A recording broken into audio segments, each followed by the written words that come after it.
Welcome to Maker Chats. On this show, we'll be talking to makers, maker spaces, and anyone involved with the maker movement. We celebrate the creativity of our innovators, from those who tinker in their garages to people working on large projects. If you are a maker or are involved in the maker community, please contact us for an interview. Also, make sure to subscribe to our show. We are on YouTube, Facebook, Instagram TV, Google Podcast, Apple Podcast, and Spotify.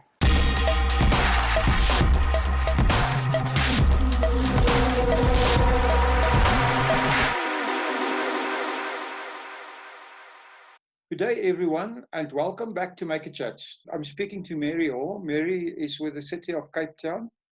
Welcome, Mary. Hi, Will. Thanks for having me. It's great to be on today. Mary, I'm reading your job description here at the city, and you're the manager of renewable energy, energy efficiency promotion, facilitation, energy and climate, and change directorate. It's quite a mouthful, and it sounds very important.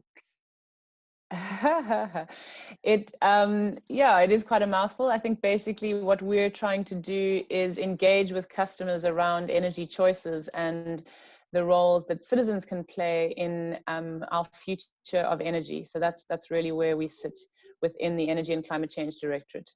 Okay, that's interesting. Well, there's some exciting things coming up, and one of the reasons why we're talking to you is about the Cape Town Future Energy Festival. Can you tell us a bit more about that? That's right. So we've got a very exciting festival planned for this year. And the Cape Town Future Energy Festival is a series of virtual events that's taking place in 2020. We really want Cape Townians to start conversations that are inspired by sustainability, climate change, energy efficiency, water saving, solar energy, smart living, smart transport, and really just understanding what it means to live sustainably. Oh, that's amazing. You say this is going to be a series of virtual events. So that's quite interesting. That's right. So we're obviously in a situation where having lots of people physically together is difficult. So we're really working on getting people together in a virtual space. And I think these conversations are still really important, especially as we're going into winter. And May is Energy Month. So it's important that we talk about energy and we talk about ways that we can reduce costs and we can be more energy efficient and look at alternative energy sources and the ways that we use energy. So I think these conversations are timeless and increasingly important. Well, I think one, Darren, I think about it, one good thing about, virtual events and stuff like that is that a younger generation, which is the future of our country, are actually good at consuming virtual content. So I think that is one upside of all of this that's happening. I hope so, and I hope that the reach we can reach a wider audience. So audiences that can't necessarily get to events, they can still participate, or maybe people that kind of aren't available at the time, they can go back and see information that's made available. So hopefully the reach is wider in the more virtual space. That's very, very true. Like you say, people can log in from anywhere and see the content. So I see also that you have the first ever Green Cape Town Maker Mania, which is part of the festival. And, I see you have a call for makers. So can you tell us a bit about the Green Maker Mania and, how people can be part of this? Sure. So we are inviting people to participate in Cape Town's first ever Green Maker Mania, which is part of the Cape Town Future Energy Festival. And through this the Green Maker Mania, we're aiming to celebrate and showcase our local maker culture in innovation and sustainability areas. So we think this is a perfect opportunity for makers to share their projects and also benefit from this initiative that the City of Cape Town is putting on in a way to support makers. The Green Maker Mania is not a competition, and we don't want makers to be competing against each other. However, the top 20 projects that complement the future energy theme of the festival will be selected by the organizers and will be showcased on their platforms. So we think it's a great opportunity for makers to to share their ideas and to get a wider audience and to really get these conversations going. Well, it's awesome. You know, I've found that makers are very passionate about what they're doing. And, you know, what's great is I'm talking to a lot of makers all the time. And our makers are grabbing this opportunity to, you know, they've grabbed this opportunity to actually do their part with making things like personal protection equipment during COVID and all of this type of thing. And I think, you know, green making is definitely a growing trend. So it's great that you guys are doing this. Um, I'm just thinking, what types of projects are regarded as green making? You know, what would you guys say when like making something? It's a green making project. Sure. So it is a fairly wide scope, but we're really looking at projects that encourage or exhibit interactivity and showcasing innovation, and primarily focusing on themes such as sustainability and green technology, or energy efficiency and renewable energy. We're looking for things like green design or upcycling or recycling of waste. Then also some newer technologies like 3D printing or home energy monitoring. We think those are interesting, or electric or alternative fuel vehicles. So there's quite a push around the EV space, which is interesting.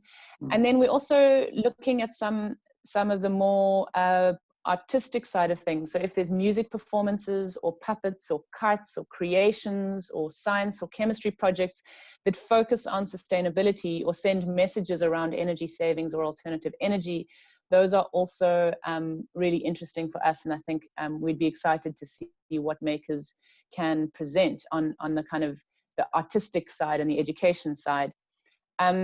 Things, you know, we also have very old technologies that are still very useful and have a sustainability theme, like bicycles. You know, how can we get more people to ride bicycles? I think would be an interesting topic as well.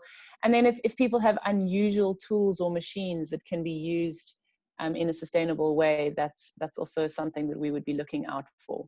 So it's quite a broad scope, but I think it's really around how can Cape Townians live more sustainably, and what inventions or crafts or ideas or art can we incorporate so that we can change the way we live to be more sustainable. Wow, that is amazing. Like you say, it's quite a wide group of people, and it's interesting that you're including art into this, which is obviously right. You know, it's such a great way of also art is such a great way of creating awareness. Absolutely, and I think it's a way of doing it that can also be fun and engaging and interactive and speak to a wide range of audiences as well. Absolutely. Just a quick interruption. If you are interested in staying up to date with everything happening within the Maker movement, then please visit the Maker Mania website at www.makermania.co.za. Maker Mania has loads of interesting content listed, as well as all the Maker Chat podcasts. Join today and stay updated. Let me give that site again. It is www.makermania.co.za. Now, on with the show. So, you know, how important is makers and green making for our sustainable energy future? Well, I think Alan Kay said it best when he said the best way to predict the future is to invent it. So I think there's still, you know, the future is uncertain and there are a lot of unknowns, but hopefully some of the solutions are still to come. Cape Town is very committed to a sustainable pathway, and together with many other major cities around the world, including the 3 other South African metros, Cape Town has committed to carbon neutrality by 2050. And this is part of a global effort to curb the effects of climate change while building a resilient future for our city. And this is an incredibly ambitious goal, and it's really only possible if every Cape Townian plays their part. So we see innovation and new technology, or smart ways of using old technology, as really important ways for us to live more sustainably in order for us to try and meet this goal of carbon neutrality by 2050. Along with that, our own Energy and Climate Change Directorate, the directorate within the City of Cape Town that I work for, is also committed to providing an energy service that cares. And that is one that is clean, accessible, reliable, equitable, and safe. And most people within the City of Cape Town get their electricity from the City of Cape Town. And so part of this is also around how can that be done in the best possible way. So we're looking at how government and big organizations can play a role, but then also this Maker Mania is really about looking at how individuals can play a role in thinking about things differently or coming up with solutions to some of these challenges. Oh, this is awesome. I mean, yeah. So what's in it for, what's in it for makers? Why should they participate in the Green Maker Mania? The festival, the Cape Town Future Energy Festival, has a lot of communications and promotions. And so there'll be various profiles of the makers and ways that their products will be showcased on the social media platforms. And as I mentioned, 20 makers will also be invited to showcase their products, not only on our social media platforms, but also through a live event that will hopefully take place in early 2020. Okay, that's interesting. Yeah, I think makers will embrace this idea, and individuals are very good at actually coming up with innovative solutions for big problems because they think, they're not restrained to their thinking. So you have this call for green makers, which means people can enter. How do makers enter this, and how do they get involved? So we're very excited to see what everyone is working on and what they can come up with to help solve some of these climate change and sustainability problems. And the way that we would like you to share with us is for you to send us a short video of no more than 2 minutes to explain your project and how it contributes to sustainability or future energy. And you can send that to energy@zafanzone.coza, but that email address will be provided. And if you will provide some basic information, which will all be listed. And the deadline for that submission is Tuesday, the 30th of June. We also have a phone number if you'd like to WhatsApp or ask us any questions. So you can get hold of us via those different mechanisms as well. You can have more than one entry. So if you've got more than one great suggestion or project, you can enter more than once. And we will notify you on or before the 3rd of July around your submission. Okay, that's awesome. I'll make sure that all these links and numbers and everything is in the description. Because I think, makers will be definitely interested in this, as they are always looking for ways to showcase what they're doing and to get more awareness. The Energy Festival itself, if people want to learn more about you guys, what you're doing, and the actual Cape Town Future Energy Festival, how did they go about that? Yeah, well, so we're just starting to launch on this festival. So this is a really exciting step. And I think the Green Maker Mania is one of the first sub-events that we're doing. So we're excited to get the makers to really jump in on this conversation. But if you want to know more about the festival, we have a festival website, which is www.capetownfutureenergyfestival.coza. Or you can email us at energy@zafanzone.coza. And there's lots of different elements to this festival. So we encourage you to learn more about them and be involved in some of the other areas. For example, we'll be having a cooking competition. We'll be having all sorts of other exciting sub-events. Oh, that sounds awesome. Cooking competitions are always very, very popular. Is this something that the public will be able to enter, or how is this going to work? The public will be invited to take part, and it'll be there's different levels of engagement. So I think all will be revealed, but keep your eyes on the social media channels and also on the website. And as the different elements are launched, they will be the public will be invited to take part in the various different aspects. Mary, it's been a pleasure. Thank you for spending your time. I know everyone is busy, and with all the stuff that you just shared with us, I think you are actually going to have a busy time coming ahead.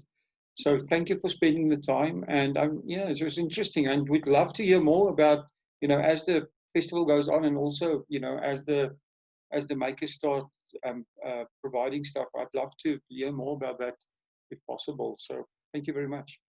Great, thanks, Will. It's been fantastic talking to you, and we certainly, look forward to keeping you in the loop and touching base on how things are going, and we'd love for you to be involved in the rest of the Green Maker Mania as part of the Cape Town Future Energy Festival. Thank you for listening to today's show. Just a reminder, please visit the Maker Mania website, www.makermania.co.za, and please do subscribe to our show. We are on YouTube, Facebook, Instagram TV, Google Podcast, Apple Podcast, and Spotify. All the links are in the description. Have a great Maker Day.